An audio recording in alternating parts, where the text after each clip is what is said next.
Président, ministres, collègues, le texte que nous avons à examiner contient une série de dispositions et je m'en tiendrai à deux d'entre elles pour expliquer les raisons pour lesquelles nous rejetterons ce texte. Ma première observation portera sur l'indemnité qui est prévue pour les agriculteurs en raison du gel qui a dévasté les productions nationales il y a de cela quelques mois.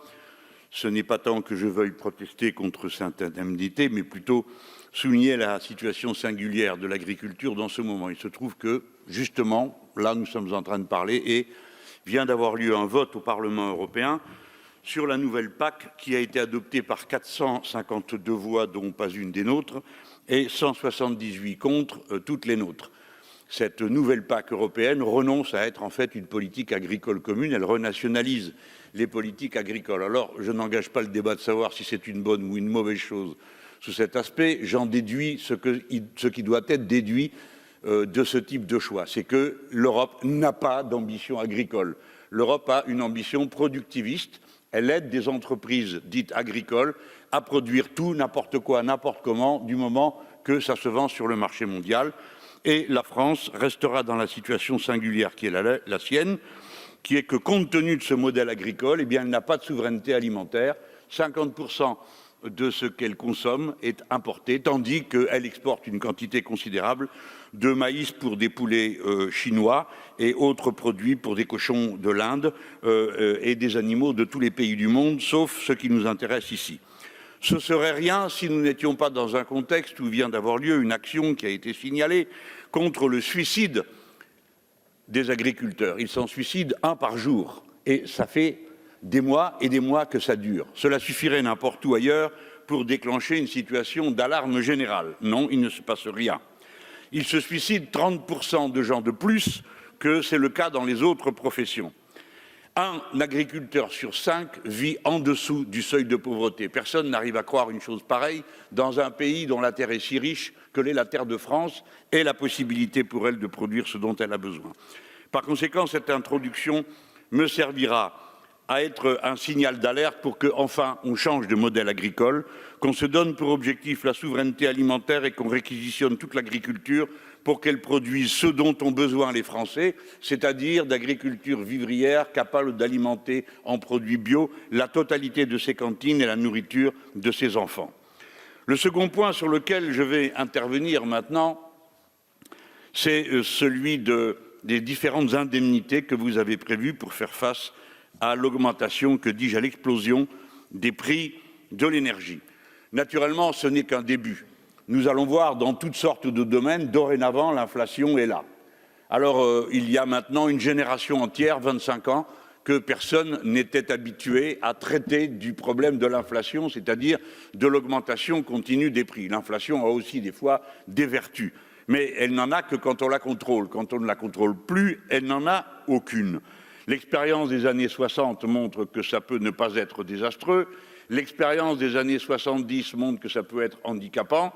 Et la lutte implacable qui a été menée ensuite dans les années 80 montre que ça peut être asphyxiant. En attendant, pour faire face à la question de l'énergie qui résulte à 100% d'une organisation désastreuse du marché de l'énergie en Europe, qui est alignée sur le coût marginal le plus élevé, celui qui résulte des entreprises qui produisent à plus haut prix l'électricité à partir du gaz le plus cher, eh bien, nous avons une explosion des prix qui fait que 12 millions de Français préfèrent baisser le chauffage, être en dessous du niveau auquel ils n'ont plus froid, plutôt que de devoir se vider les poches. Et que l'augmentation du prix de l'énergie a accéléré d'un seul coup les calculs impossibles que les ménages doivent faire pour savoir s'ils vont se chauffer plutôt que se nourrir plutôt que se transporter ou se loger.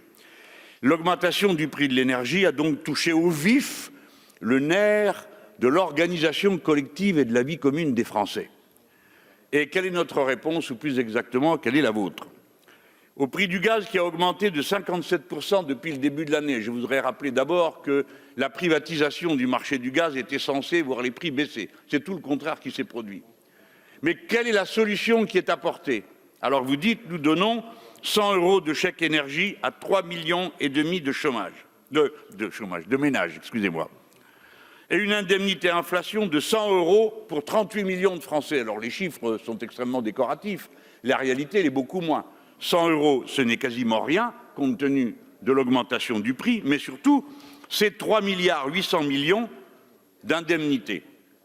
600 millions pour le chèque énergie, 1,2 milliard pour indemniser qui?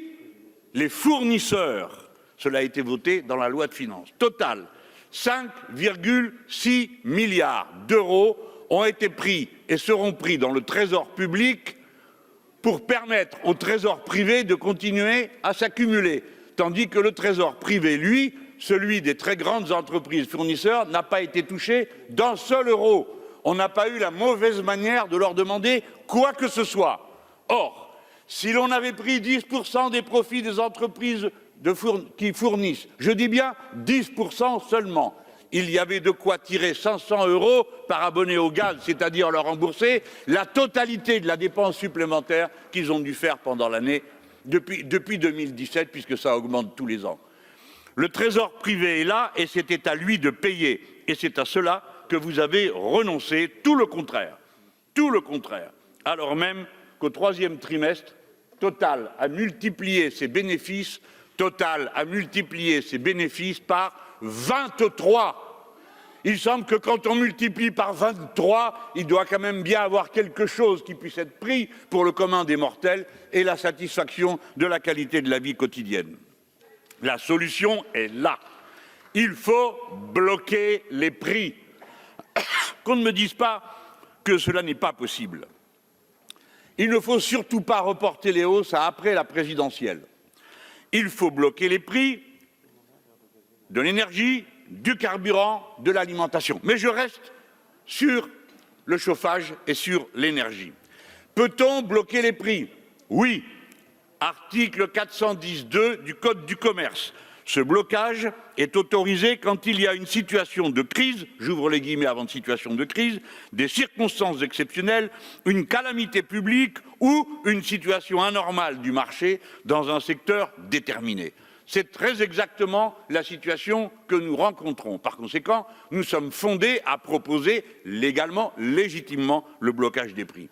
Est-ce que cela s'est déjà vu dans la période récente, c'est-à-dire depuis la période de l'enthousiasme aveuglé pour le libre marché, la concurrence libre et non faussée et autres fadaises qui nous ont amenés à la ruine actuelle? Oui, cela a été fait une première fois sur la question des carburants par M. Michel Rocard en 1991 et plus récemment par le gouvernement communiste d'Emmanuel Macron qui a établi un blocage des prix pour les masques et le gel hydroalcoolique. Chacun a compris que je voulais plaisanter, mais comme vous ne réagissez pas, je crains que vous n'ayez pas bien compris. C'était une blague, hein? D'accord, voilà, c'était une blague. Pour dire que si le gouvernement d'Emmanuel Macron l'a fait pour les gels et les masques, pourquoi ne le fait-il pas pour l'énergie, pour l'essence et pour le gaz? Ces raisons m'amènent pour utiliser complètement la réflexion que la situation particulière des crises que déchaîne la pandémie et que nous ne faisons que commencer à voir.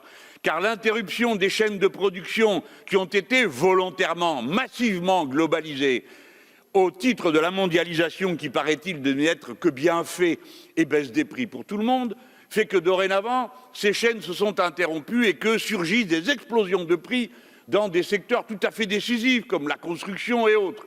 Voici qu'on manque de bois, on manque de fer, on manque de toutes sortes de produits dans notre pays que nous étions jusqu'à une date récente parfaitement capables de produire.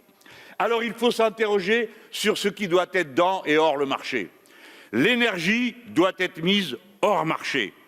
Les réseaux d'énergie ont toujours été des monopoles naturels et on ne parvient à établir le marché qu'à partir de trafics de toutes sortes où le producteur principal pour l'énergie électrique est EDF, transporté par Réseau Public de France, à qui on demande de faire des rabais pour permettre à des producteurs privés de vendre à leur tour. Non, cela n'est pas un marché, c'est tout simplement un piratage.